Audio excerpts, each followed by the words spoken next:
Hey guys, now in this video let's actually work with Key Vault.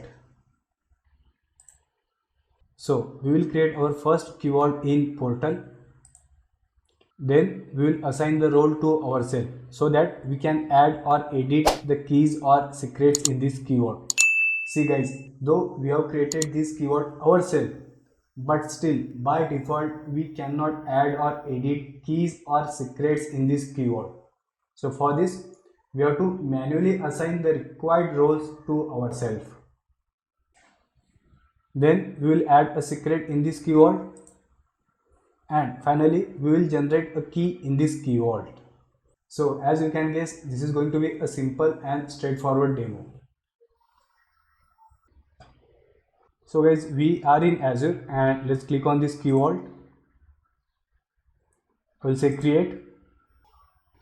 Now let's select the resource group. Now let's give name to our Key Vault. So I will say our first Key Vault, and now I will say next.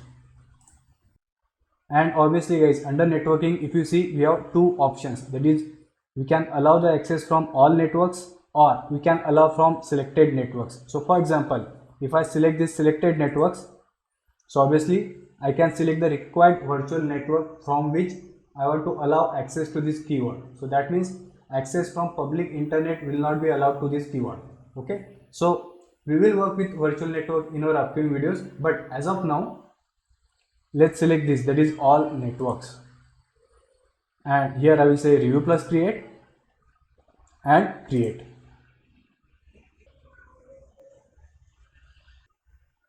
Now guys, you can see our Key Vault has been created, and now let's say go to resource.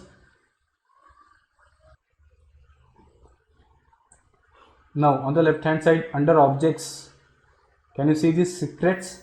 So here we can add or edit secrets. So let's click on secrets,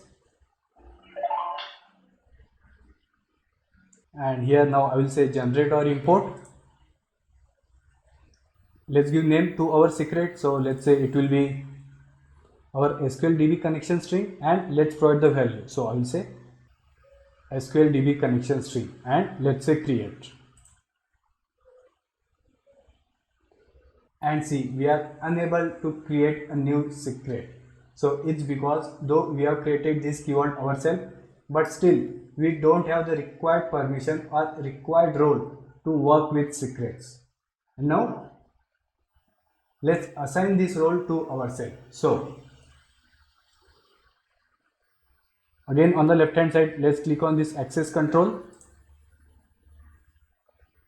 add role assignment. Now under role I will search for secret, and guys, can you see this Key Vault secret officer?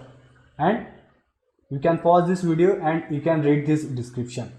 So let's assign this role to ourselves. So let's select this role. Next, yes, we are assigning to user, and here let's select members,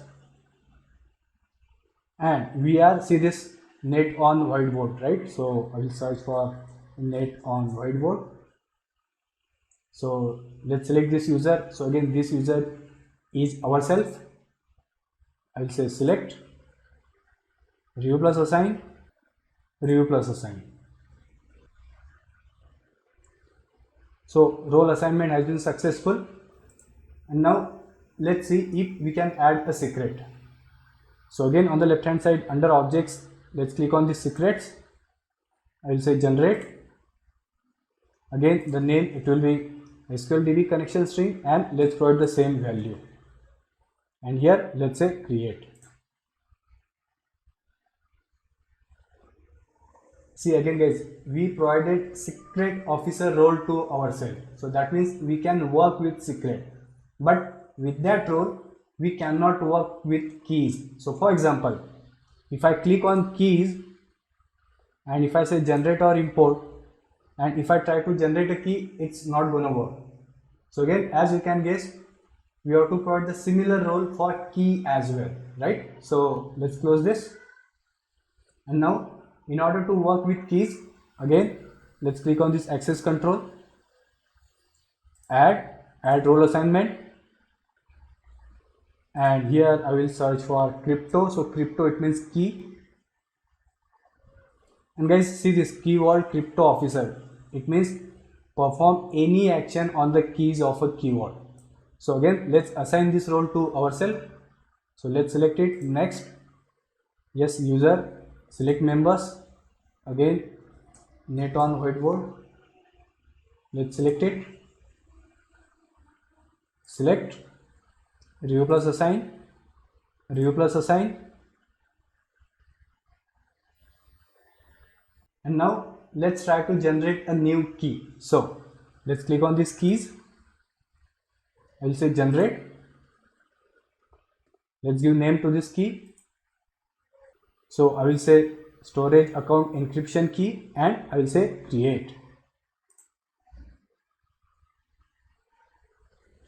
So basically that's it guys for this video. I just wanted to keep it simple. So thanks for listening.